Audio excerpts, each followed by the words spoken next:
So now that we are semi-retired, Dean has a lot more creative time to work on his artwork, of which he has a new focus. I will let Dean tell you what that focus is, and he's actively painting, and I'll let him explain what he's now working on. So it's been almost 15 years now that I recognized that there was one day there was going to be retirement, and so Lori and I decided that we were going to learn new things, and so I created this outdoor workshop here. I have an indoor workshop, and my creativity takes me into different places, but I've noticed that it's mobiles and things like Kenneth Nelson and Calder that have really called me. And so I started doing things with metal, and then I started getting into the woodworking and metal aspects of what I like. And so I have different places here.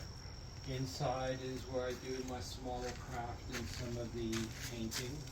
Larger painting gets done out here.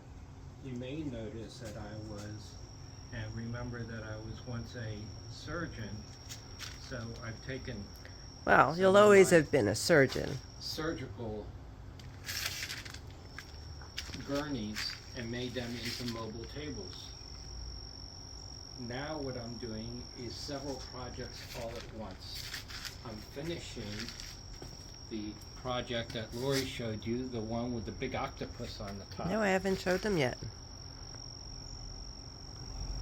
You still have the ladder there.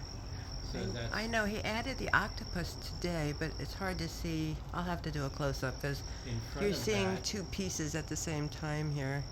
So in front of that is a calder that I made when I went to MICA in 2011, so that's 13 years ago. And the extra pieces, I started developing all of these mobiles. Lori showing you the Snelsons now. And now I'm painting a teeter-totter calder and finishing up the octopus fish in the forest that you see in the background. So by doing all of these things all at once, I can let things dry, and I can be working on other things at a time. And so this is part of the octopus you're making?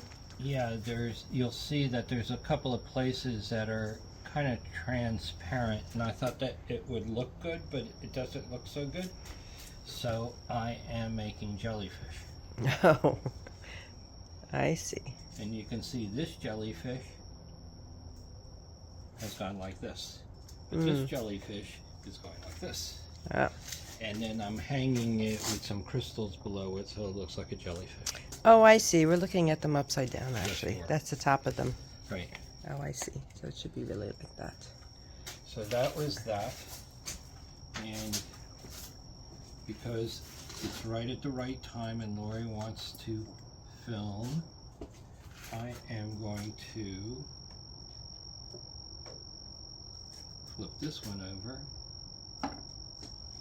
and flip this one. Well, I'm going to do this one. So this is going to be a red.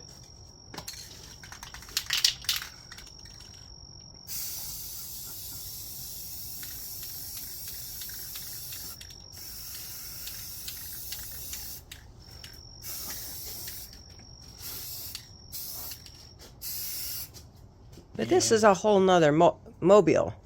This is the mobile that I'm working on over here. That's going to be a giant mobile, and it's going to be actually created into what I call a stabile.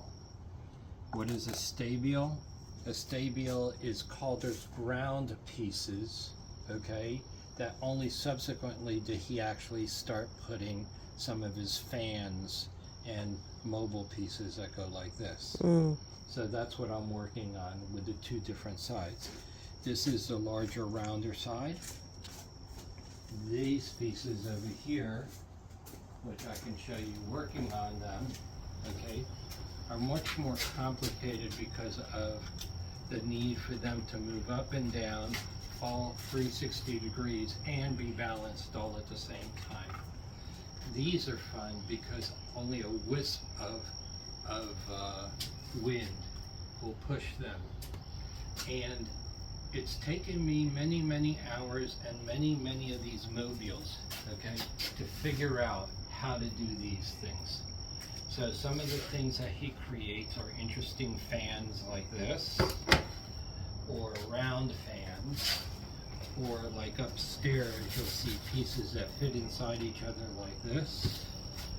And then now I'm into my bigger work, so I'm working with larger pieces like this. So what am I working with?